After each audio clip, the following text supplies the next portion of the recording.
Welcome back, everybody, with the NBA trading deadline coming up this Thursday. We thought wheeling and dealing. We'd bring up a local angle with your Detroit Pistons and whether or not they should trade Greg Monroe. Greg Monroe, of course, will be an unrestricted free agent at the end of this year, and the Pistons don't have the authority to keep him unless they franchise him again.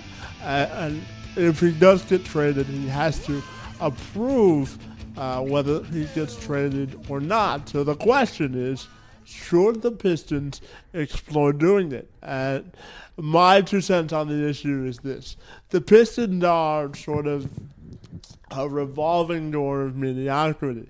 They win a couple of games, they lose a couple of games, and they have to determine how they want to build a team. Now, the injury to Brandon Jennings certainly hurt the team because what a bummer. They had been playing well. They had extensive winning streaks with him in the lineup after they got off to that slow start. So, Nick, does it make sense for the Pistons to do anything on Thursday? Well, I want to know the Pistons' record.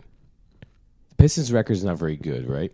No, but they are a couple of games out of the 8th spot in the woefully bad East. So, again, we're having this debate. Does it benefit the Pistons to try and do you trade Monroe now and get something for him to maybe build something for next year, or do you just stumble into maybe an 8th or 9th spot? This is a 9th spot would be on the outside looking in, and keep Monroe and then have a chance of losing him for nothing and still missing the playoffs or making the playoffs and getting destroyed by somebody like Chicago in the first round. So from a competitive standpoint, it really doesn't. I mean, Chicago, Atlanta, Toronto, they'd be in big trouble. From a competitive standpoint, it really doesn't benefit the Pistons to make the playoffs. I know you don't want to tell players to intentionally lose games, and I really don't think the Pistons are trying to do that. But from a building standpoint, it behooves. They lost their starting point guard. I think they had a shot to do something this year when they had Jennings rolling, because he had 20 and 20, 24 and 22, or 24 and 24 assists and points in a game. Or, it was crazy. Or was it 30 and 20 or something? It was. I would have to look up the stats. Sorry, but I know that he had a couple monster games, and it really made me go, this guy's starting to get it. And then he goes down with the unfortunate injury when nobody even touched him. He just went down grabbing his Achilles. Well, it is unfortunate that happened to the Pistons, because any shot they had to be a legitimately competitive bunch. Augustine's a nice little player, but he ain't. Yeah, but he wasn't. He's not the same player. So the question as we wrap this up is, Stan Van Gundy is in this for the long haul. He's got all the power he needs to shape this roster the way he wants it shaped. So the question is, if the Pistons can get a bag of peanuts for Greg Monroe, do they do it?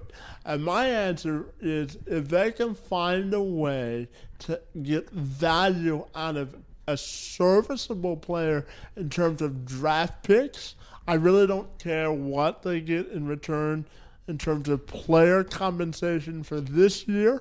But if they can get something in terms of draft picks, the Pistons and Van Gundy need all of the building blocks they can get in order to get this team where it needs to be, because I don't think Greg Monroe wants to be here. I think he's the best player they have right now. Yeah, but I don't think he'll want to be here for the long term. So then maybe you move Andre Drummond. No, because they want to build.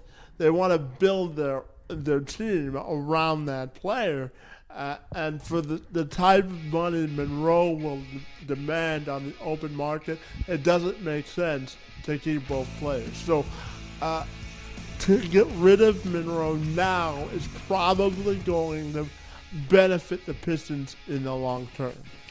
All right, so stick with us. Right back with some more Two Man Advantage podcasts. The Detroit Pistons are in a corner, if you ask me. They're in some big trouble. Either they trade their best player away right now and get something for them, or they try to make a run because they haven't been involved in the playoffs in a long, long time. At least they don't have Josh Smith anymore.